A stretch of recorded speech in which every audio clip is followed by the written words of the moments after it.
And it came about as Aaron spoke to the entire congregation of the sons of Israel that they looked towards the wilderness, and behold, the glory of the Lord appeared in a cloud. And the Lord spoke to Moses, saying, I've heard the grumblings of the sons of Israel. Speak to them, saying, At twilight you shall eat meat, and in the morning you shall be filled with bread, and you shall know that I am the Lord your God. So it came about at evening that the quails came up and covered the camp, and in the morning there was a layer of dew around the camp. When the layer of dew evaporated, behold, on the surface of the wilderness there was a fine flake-like thing, fine as the frost on the ground. When the sons of Israel saw it, they said to one another, What is this? For they did not know what it was. And Moses said to them, It is the bread which the Lord has given you to eat. This is what the Lord has commanded. Everyone gather as much as he will eat. You shall take an omer apiece, according to the number of people of you he has in his tent. The sons of Israel did so, and some gathered much, and some little. When they measured it by the omer, the one who had gathered too much did not have too much, and the one who had gathered too little did not have too little. Everyone gathered as much as he would eat. Moses said to them, No one is to leave any of it until morning. But they did not listen to Moses, and left part of it until morning, and it bred worms, and it stank. And Moses was angry with them. They gathered it morning by morning, everyone as much as he would eat. But when the sun became hot, it would melt. Exodus 16. This Torah Parsha covers a lot of material. It starts with Pharaoh and his chariots drowning in the sea, and it begins to lay out how the children of Israel survived in the desert. The Lord had a plan for them the entire time.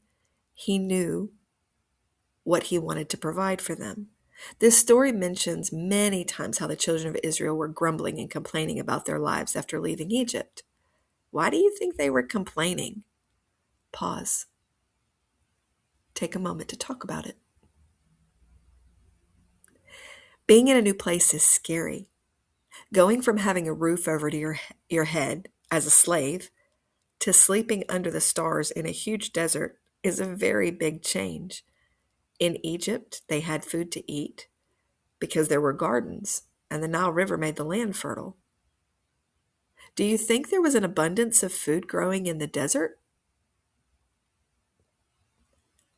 Probably not a ton. And this was a huge crowd of people. They were probably worried about starving. If you have a house, you have protection from the heat and the cold. But in the wilderness, they were under a big sky. Everything they had ever known was changed. And change can be scary. But in all of these things, the Lord still had a plan for his children. What did the Lord use to shelter the children of Israel from the sun during the hot day? A pillar of cloud. What did the Lord use to keep them warm at night while they traveled in the desert? A pillar of fire. Now we're going to discuss God's plan to keep their bellies full. They've been grumbling about not having enough to eat, so God provided something called manna. How was manna described? It was a fine flake-like thing, fine as the frost on the ground, and when the sun grew hot, it would melt.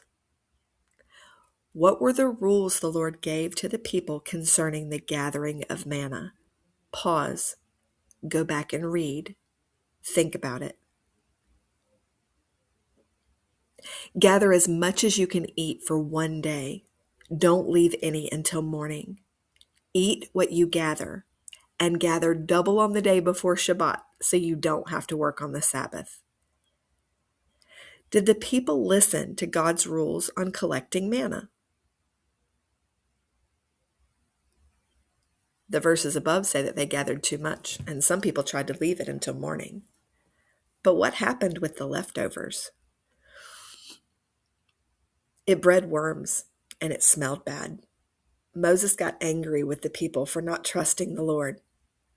Sometimes we get scared, worried, or when we see our parents worry, maybe when a job fails or someone gets sick. It's hard to trust when worry sets in. That's what happened to the children of Israel.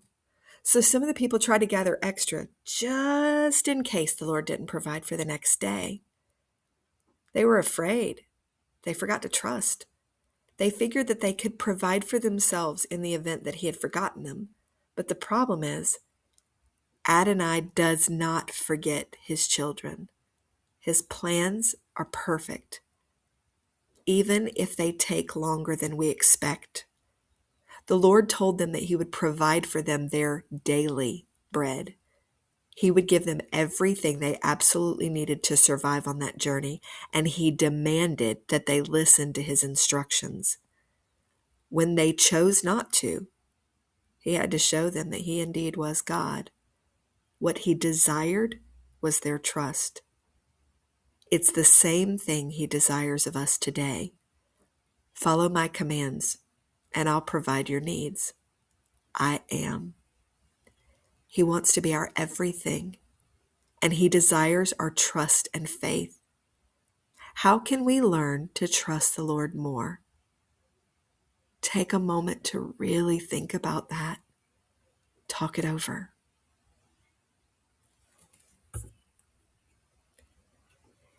In every circumstance, we pray that the Lord allows our eyes to see the purpose in the circumstance.